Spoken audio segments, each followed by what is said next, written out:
A special thank you to each of our subscribers who make this channel possible. Here's today's story. In a move that has sparked considerable debate, President Donald Trump recently signed an executive order that cuts funding for two prominent U.S. government-funded media outlets, Voice of America, VOA, and Radio Free Asia, RFA. These organizations have long been criticized by authoritarian regimes, particularly in China, for their reporting on human rights abuses and other sensitive topics. The decision has resulted in significant repercussions, affecting approximately 1,300 employees at VOA alone, many of whom have been placed on paid leave since the order was enacted. Critics of the cuts argue that this represents a significant setback for democracy and press freedom, while supporters claim it is a necessary step to eliminate what they describe as radical propaganda funded by taxpayer dollars. The White House defended the cuts, emphasizing that it aims to ensure that American taxpayers are not financially supporting media outlets that are perceived to disseminate biased information. In response, Chinese state media has welcomed the decision, with the Global Times labeling VOA a lie factory and asserting that it has been discarded by its own government like a dirty rag. This reaction highlights the long-standing tensions between the U.S. and China regarding media freedom and the portrayal of each country in the international arena. The cuts specifically target the U.S. Agency for Global Media, USAM, which oversees these outlets and is funded by Congress. VOA and RFA have received international recognition for their reporting in regions where press freedom is severely restricted, including China, Cambodia, Russia, and North Korea. Despite being blocked in some countries, these organizations continue to reach millions through shortwave radio and VPNs. RFA, in particular, has been instrumental in reporting on human rights violations in Cambodia and was among the first to expose China's network of detention centers in Xinjiang, where allegations of mass internment of Uyghur Muslims have emerged.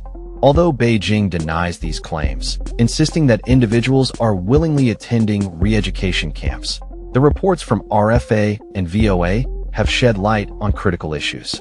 VOA has also garnered acclaim for its coverage of North Korean defectors and its investigation into the Chinese Communist Party's handling of COVID-19 fatalities. However, the recent funding cuts have left many journalists like Valdia Baraputri, who has worked with VOA since 2018, feeling betrayed by the notion of press freedom in the U.S. Baraputri, who previously worked for the BBC, expressed concern for her colleagues who may be forced to return to their home countries, where they could face persecution for their work. The National Press Club, a leading organization representing U.S. journalists, condemned the executive order, stating that it undermines America's commitment to a free and independent press. Founded during World War II to counter Nazi propaganda, VOA has a global reach, broadcasting in nearly 50 languages and reaching approximately 360 million people each week. Critics argue that cutting funding for these outlets only serves to empower authoritarian regimes that seek to control the narrative and suppress dissenting voices. In response to the cuts, RFA's chief executive Bei Fong announced plans to challenge the executive order, asserting that the funding cuts reward dictators and despots who wish to operate unchecked in the information space.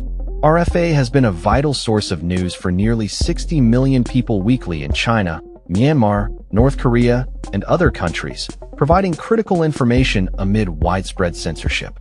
As Chinese state media celebrates the funding cuts, the sentiment among those who have relied on VOA and RFA for accurate reporting outside of China is one of disappointment and concern.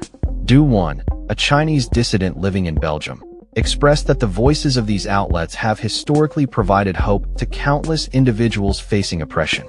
The cuts have raised questions about the future of press freedom in the U.S. and the role of government-funded media in promoting democracy and human rights globally.